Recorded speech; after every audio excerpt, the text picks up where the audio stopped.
right, so in this video, we are going to be working on adding a sales receipt. Now, the exercise over here on the right-hand side is part of the Fast and Easy QBO Starter Kit. If you want more information on that, go ahead and click on the link below in the description. But let's go ahead and dive right into the scenario. So Dylan Solfrank walked into Craig's shop and purchased a rock fountain with cash. Create a sales receipt to account for the sale.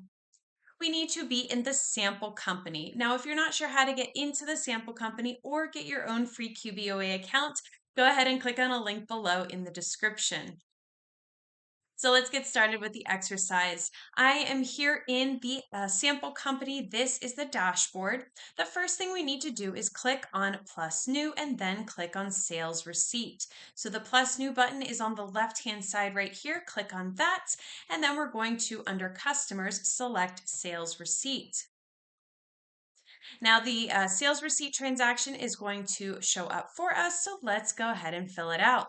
In the customer field, let's go ahead and select Dylan Solfrank, which is right here.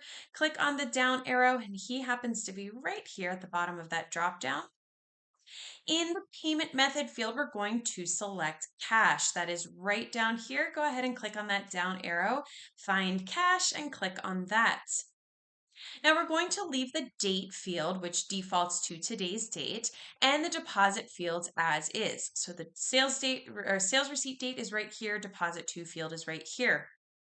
Because this was a cash payment that hasn't actually physically been deposited into the bank account yet, it needs to go in a holding account for now, which is this undeposited funds. So that's why it's here rather than going into checking. You have this as your holding until your holding account until you actually make it to the bank, deposit it, and then it's in the checking. So let's go ahead and fill out the rest of it. On the first line in the product service field, we're going to select rock fountain. Now go ahead and click on that first line. You have to click into it 2 times, and rock fountain happens to be right there. So go ahead and click on that. He only purchased one, so the quantity is correct. And this was the rate we will assume was the rate, the usual rate that Craig charges.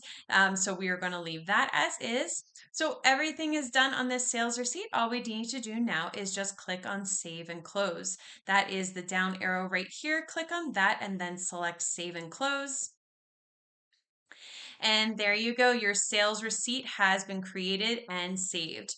Now, if you like this exercise and you want to do more just like this, again, this is part of the Fast and Easy QBO Starter Kit. So just click on the link below for more information, and I'll see you in the next exercise.